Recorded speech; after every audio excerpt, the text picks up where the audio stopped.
Hello guys, welcome to my kitchen channel. આજે આપણે બનાવવાના છીએ એકદમ સુપર ટેસ્ટી એવા સ્પોન્જી ઢોકળા। ઇન્સ્ટન્ટ ઢોકળાની રેસીપી આજે શેર કરવાની છું। તો ચાલો ફટાફટ આપણે રેસીપી સ્ટાર્ટ કરી લઈએ। તો મેં અહીં આપણે નોર્મલ 1 કપ ચોખા લીધા છે। આપણે જે નોર્મલ યુઝ કરીએ છીએ તે ચોખા લેવાના છે। અહીં તો 1 કપ એટલે કે 250 ગ્રામ ચોખા અહીં મેં લીધા છે। એક મોટા બાઉલમાં ટ્રાન્સફર કરી લઈશું અને આપણે 1.5 કપ પાણી એડ કરી અને તેને 6 થી 7 કલાક માટે પલાળવા મૂકી દઈશું। તમે આ ચોખાને ઓવરનાઇટ પણ પલાળી શકો છો।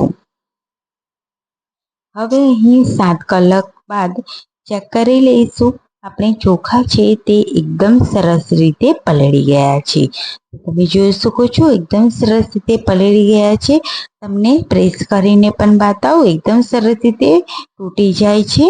હવે આપણે આ ચોખાને 3-4 પાણીને ધોઈ લેવાના છે। તો મેં અહીં સરસ રીતે ચોખાને ધોઈ લીધા છે। હવે આપણે એક મોટા મિક્સર જારમાં ચોખાને એડ કરીશું। ત્યારબાદ 1.5 મોટી ચમચી આપણે સૂજી જે નોર્મલ હોય છે તે એડ કરીશું અને 1 ટેબલસ્પૂન જેટલું પાણી એડ કરી અને અધકચરું આપણે આને વાટી લેવાનું છે। તમે જોઈ શકો છો અહીં અધકચરું મેં વાટી લીધું છે। હવે આપણે તેમાં એડ કરીશું 1 વાટકી ખાટું દહીં। ત્યારબાદ તેને ફરીથી આપણે પીસી લઈશું। તમે જોઈ શકશો કે એકદમ સ્મૂથ ટેક્સચર આપણું આવ્યું છે। આ રીતનું એકદમ સ્મૂથ એવું આપણું બેટર બનીને રેડી થયું છે। આ રીતે તમે જોઈ શકો છો આપણે 2 વખત જ્યારે પીસીશું એટલે આપણું જે બેટર છે તે એકદમ સ્મૂથ બનીને રેડી થશે। હવે આપણે એ બેટરને એક મોટા બાઉલમાં કાઢી લઈશું। તો એકદમ સરસ એવું બેટર આપણું રેડી છે। હવે આપણે તેમાં થોડું એવું પાણી એડ કરીશું। 2 મોટી ચમચી જે મિક્સર જારમાં આપણું બેટર હતું તેમાં જ આપણે 2 મોટી ચમચી પાણી એડ કરી અને બેટરમાં મિક્સ કરી લેવાનું છે।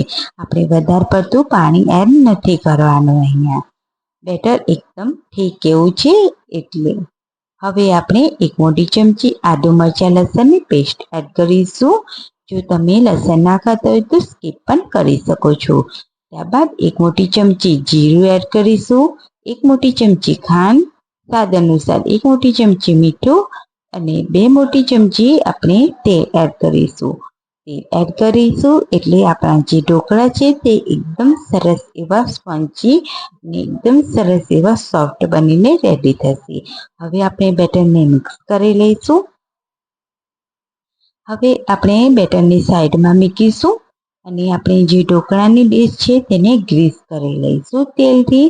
અને આપણું જે બેટર છે તે પણ એકદમ સરસ એવું 5 મિનિટ આપણે છોડી દીધું હતું તો એકદમ સરસ એવું સ્મૂથ બેટર આપણું રેડી છે। હવે આપણે તેમાં 1 ઈનો ફૂડ સોલ્ટ એડ કરીશું। આપણે ઇન્સ્ટન્ટ ઢોકળા બનાવવાના છે એટલે ત્યારબાદ તેને મિક્સ કરી લઈશું બેટરમાં। એક ડાયરેક્શનમાં ફેરવીશું અને મિક્સ કરી લઈશું। તો તમે જોઈ શકો છો બેટર એકદમ ફૂલી ગયું છે। હવે ફટાફટ આપણે ઢોકળાની ડીશમાં બેટરને એડ કરી દઈશું। તો મેં અહીં 2 પ્લેટમાં એડ કરીશ કેમ કે આપણું જે બેટર છે તે વધારે છે એટલે હવે આપણે ટેપ કરી અને આપણે તેને સાઈડમાં મૂકીશું। અહીં અમે ગેસ ઉપર ઢોકળાનો કુકરમાં આપણે પાણી એડ કરી અને તેને ગરમ કરવા મૂકી દીધું હતું। તો ઢોકળાની ડીશ મૂકીશું અને તેને હાઈ ફ્લેમ પર 20 મિનિટ માટે કૂક કરી લઈશું। 20 મિનિટ થઈ ગઈ છે અને આપણે જોઈ શકશો કે ઢોકળા છે તે એકદમ સરસ એવા બનીને રેડી થયા છે। હવે તેમાં ઠંડા થાય ઢોકળા એટલે આપણે કટ લગાવી લઈશું અને હું તમને બતાવી રહી છું। તમે જોઈ શકો છો ઠંડા કરી લીધા બાદ મેં આ ઢોકળાને કટ કરેલા છે। તો એકદમ સ્પોન્જી ઢોકળા બનીને રેડી થયા છે। પ્લીઝ જો તમને થોડી પણ રેસીપી ગમતી હોય ને તો પ્લીઝ લાઈક એન્ડ સબસ્ક્રાઈબ કરવાનું બિલકુલ પણ નહીં ભૂલતા। તો મેં અહીં 2 ડીશમાં આપણે બેટર એડ કર્યું હતું અને તેને બનાવી લીધા હતા ઢોકળા. હું બીજી ડીશમાં છે તે હું ટ્રાયેંગલ શેપ આપી રહી છું. તમે જોઈ શકશો એકદમ સરસ એવા લાગે છે. બાળકોને તો જોઈને જ ખાવાનું મન થઈ જાય તેવા. તો એક વખત બાળકો માટે જરૂરથી બનાવજો. એકદમ સરસ એવા આ ઇન્સ્ટન્ટ ઢોકળા બનીને રેડી થશે. હવે આપણે ઢોકળાને વઘારીશું. તો અહીં કઢાઈ મૂકીશું ગેસ ઉપર. તેમાં રાઈ જીરું એડ કરીશું, મીઠો લીમડો એડ કરીશું. સરસ રીતે સતળાય એટલે આપણે તેમાં એક મોટી ચમચી સફેદ તલ એડ કરીશું અને ઢોકળાને એડ કરીશું. તો બંને ઢોકળા એકસાથે જ હું વઘારી રહી છું. આ રીતે હવે આપણે એકદમ સરસ રીતે ઉપરથી ધાણા મિક્સ કરી અને એકદમ સરસ રીતે એડ કરી અને મિક્સ કરી લઈશું. તો ઢોકળા છે તે આપણા એકદમ સરસ રીતે ગરમા ગરમ બનીને રેડી થઈ ગયા છે. તો પ્લીઝ તમને આજની આ રેસીપી કેવી લાગી મને કમેન્ટમાં જરૂરથી જણાવજો.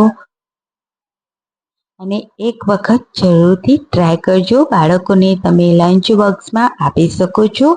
સાથે સાથે તમે ચા નાસ્તા સાથે પણ એન્જોય કરી શકો છો.